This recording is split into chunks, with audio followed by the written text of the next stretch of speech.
പ്രിയമുള്ളവരെ, കാവ്യം 14 ഇന്ന് അവതരിപ്പിക്കുന്ന കവിത രൂപേഷ് പോൾ എഴുതിയ നാപ്കിനുകളെക്കുറിച്ച് ഒരു ഇക്കോ പൊളിറ്റിക്കൽ കവിത എന്ന കവിതയാണ്. നാപ്കിനുകളുടെ ചരിത്രം ഈർപ്പം നഷ്ടപ്പെടുന്ന ഭൂമിയിലെ ഒരു ഋതുഘട്ടം മാത്രമല്ല, രക്തം വഴുക്കാത്ത ഇടനാഴികളുടെ ഓർമ്മ മാത്രമല്ല, എല്ലാറ്റിനെയും ഉർവരമാക്കുന്ന നിയോ കൊളോണിയൽ ഗൂഢാലോചന പോലുമല്ല. നാപ്കിനുകളുടെ ചരിത്രം ഈർപ്പം നഷ്ടപ്പെടുന്ന ഭൂമിയിലെ ഒരു ഋതുഘട്ടം മാത്രമല്ല, രക്തം വഴുക്കാത്ത ഇടനാഴികളുടെ ഓർമ്മ മാത്രമല്ല, എല്ലാറ്റിനെയും ഉർവരമാക്കുന്ന നിയോ കൊളോണിയൽ ഗൂഢാലോചന പോലുമല്ല.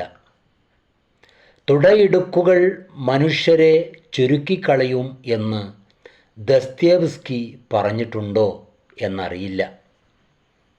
എങ്കിലും മാഡം, ഓരോ നാപ്കിനുകൾ ക്ലോസറ്റിലേക്ക് ഫ്ലഷ് ചെയ്യപ്പെടുമ്പോഴും, സെപ്റ്റിക് ടാങ്കുകളിൽ നിന്നവ പ്രോലിറ്റേറിയൻ തോട്ടികൾ പുറത്തെടുക്കുമ്പോഴും ഫെമിനിസം പുഴുക്കൾ തിന്നുന്നില്ല. ഭൂമിദേവി, നിന്നാസന്നമൃതിയിൽ നിനക്ക് എത്ര രക്തശാന്തികൾ. തുടയിടുക്കുകൾ മനുഷ്യരെ ചുരുക്കിക്കളയും എന്ന് ദസ്തയേവ്സ്കി പറഞ്ഞിട്ടുണ്ടോ എന്നറിയില്ല. എങ്കിലും മാഡം, ഓരോ നാപ്കിനുകൾ ക്ലോസറ്റിലേക്ക് ഫ്ലഷ് ചെയ്യപ്പെടുമ്പോഴും, സെപ്റ്റിക് ടാങ്കുകളിൽ നിന്നവ പ്രോലിറ്റേറിയൻ തോട്ടികൾ പുറത്തെടുക്കുമ്പോഴും ഫെമിനിസം പുഴുക്കൾ തിന്നുന്നില്ല. ഭൂമിദേവി, നിന്നാസന്നമൃതിയിൽ നിനക്ക് എത്ര രക്തശാന്തികൾ. ഭൂമിദേവി, നിന്നാസന്നമൃതിയിൽ നിനക്ക് എത്ര രക്തശാന്തികൾ.